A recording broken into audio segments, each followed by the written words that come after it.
मेरे प्रियो, मेरे हाथ में क्या दिख रहा है? ये तराजू है ना। ये बैलेंसिंग, कोई भी सब्जी लेते हैं, फल लेते हैं, बाज़ार में कोई भी राशन लेते हैं तो तौलते हैं। तौलने के लिए बराबर होगा। जब अगर 1 किलो आप सेब ले रहे हैं तो दोनों का अगर वो जो ये है दोनों का बैलेंस, संतुलन है, तभी आप लेंगे, है ना। तराजू का दोनों छोर अगर एक बराबर है तभी आप लेंगे, नहीं तो अगर कम वो ज़्यादा वो दुकानदार दे देगा आपको 1 किलो से ज़्यादा तो उसका नुकसान होगा। 1 किलो से कम अगर आप जो भी फल सब्जी राशन ले तो आपका नुकसान होगा, है ना। तो ये बराबर संतुलन बनाने के लिए बैलेंसिंग। तो कई लोगों ने पूछा, भाई सैमुअल, बाइबल में लिखा हुआ है कई जगह न्याय करना चाहिए, दूसरी जगह लिखा हुआ न्याय नहीं करना चाहिए। तो आइए हम लोग इस बारे में क्लियर कर लें। बाइबल कंफ्यूजन की किताब नहीं है। बाइबल बताती है इब्रानियों 4:12 में, वो परमेश्वर का वचन जीवित, पराक्रमी, दो धारी तलवार से भी चोखा है। दो धार है उसमें, दो धारी तलवार है। संतुलित बाइबल क्या कहा आपको संतुलन बैलेंस से सीखना है। ऐसा नहीं अरे यहाँ लिखा हुआ है, ऐसा किस पृष्ठभूमि में बोला और कहां पर दूसरी जगह क्या बोला है। बैलेंस, संतुलन के साथ आपको समझना है, सीखना है। आइए आज इस टॉपिक पर देखेंगे कि क्या हमें न्याय करना चाहिए कि नहीं। शुड वी जज और नॉट। मत्ती 7वां अध्याय, यीशु ने क्या कहा?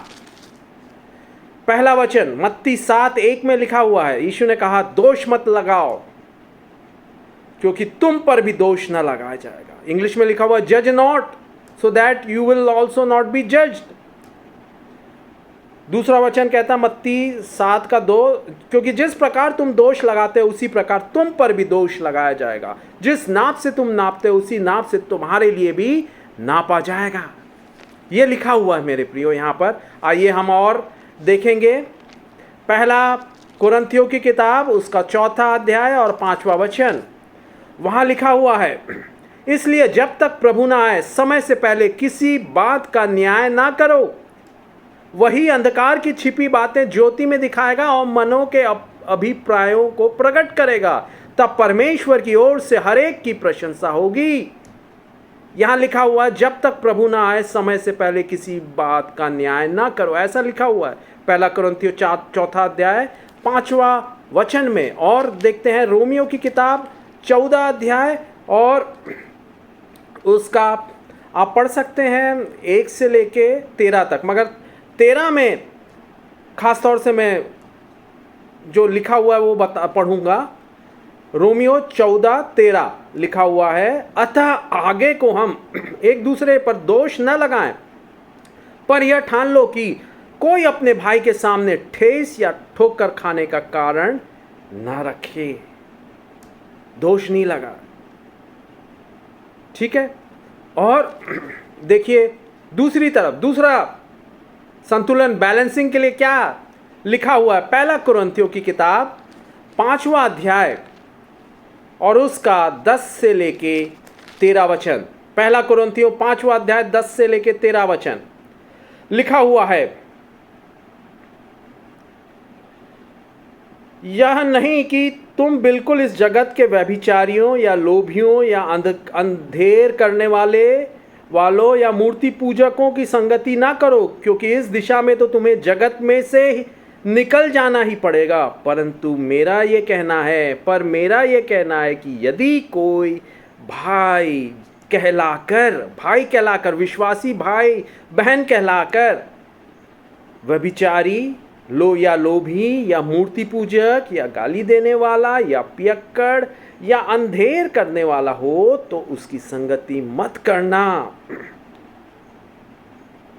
वरन ऐसे मनुष्य के साथ खाना भी ना खाना, क्योंकि मुझे बाहर वालों का न्याय करने से क्या काम? क्या तुम भीतर वालों का न्याय नहीं करते? परंतु बाहर वालों का न्याय परमेश्वर करता है। इसलिए उस कुकर्मी को अपने बीच में से निकाल दो।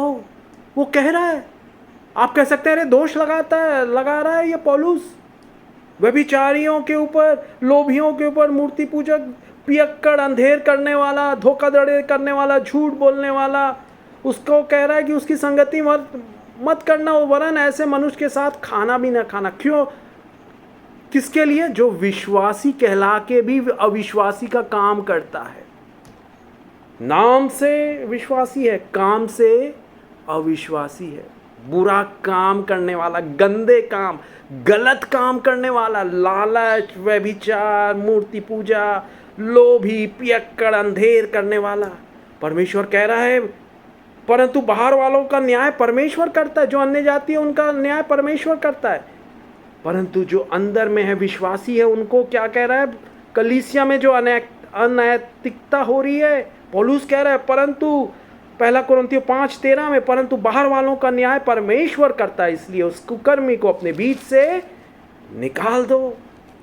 और 1 कुरिन्थियों 6वां अध्याय 1 से लेके 8वां वचन कहता है, 1 कुरिन्थियों 6वां अध्याय 1 से लेके 8वां वचन, क्या तुम में से किसी को यह हियाव है कि जब दूसरे के साथ झगड़ा हो तो फैसले के लिए अधर्मियों के पास जाए और पवित्र लोगों के पास ना जाए?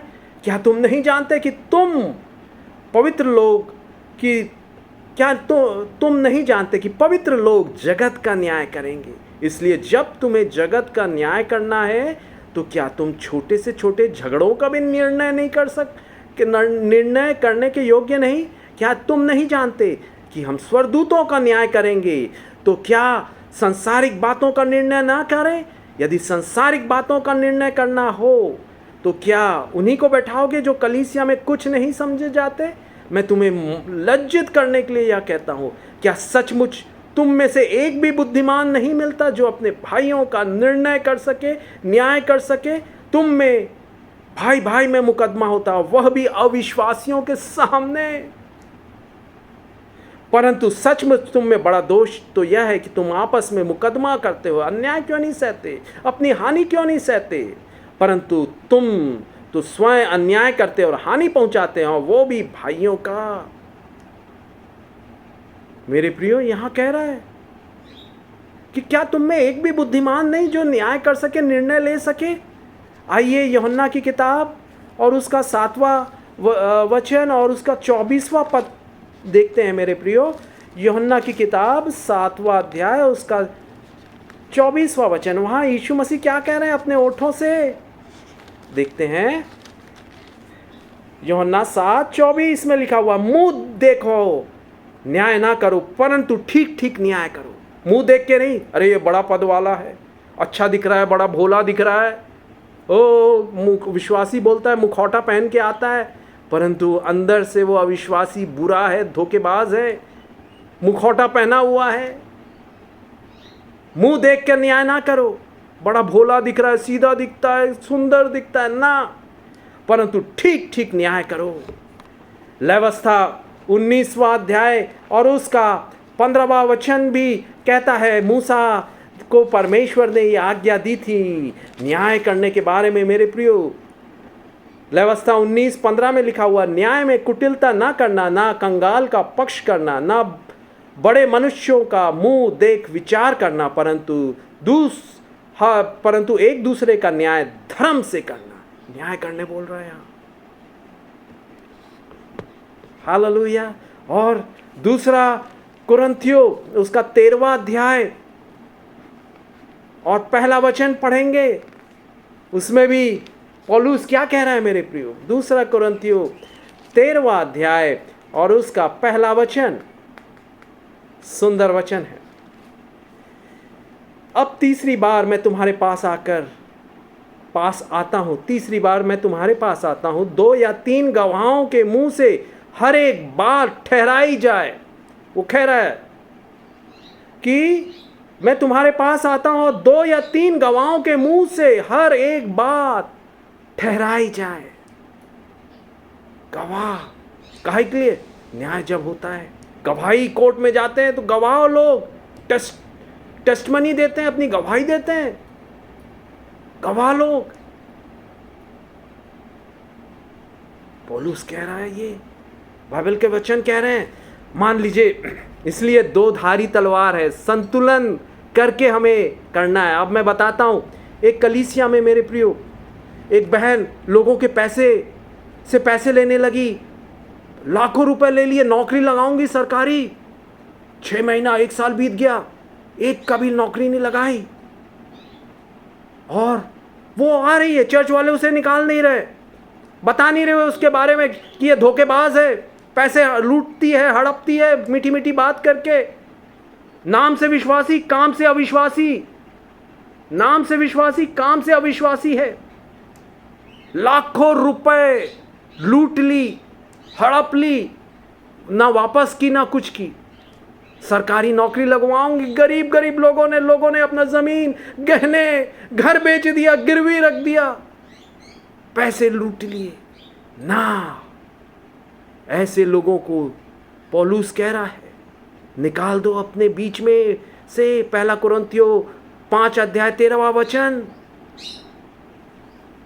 और एक व्यक्ति, जवान व्यक्ति चर्च में आता, लड़कियों से दोस्ती करता, अरे चर्च में सब एक दूसरे से मिलते हैं, गर्ल्स फ्रेंड्स कई बना लिया, उनका लाइफ स्पॉइल कर दिया, उससे फिजिकल रिलेशन बनाया, उनको स्पॉइल कर दिया, शारीरिक संबंध बना के, एक नहीं 3-4। तो ऐसे लोगों को आप रोकेंगे नहीं, नहीं चर्च में मत आओ, तुम क्या ये व्यभिचार करने के लिए, एडल्ट्री करने के लिए आ रहे हो? ना, ऐसा मत करो। रोकना है, न्याय करना है, संतुलन बनाना, बैलेंस क्रिश्चियन लाइफ।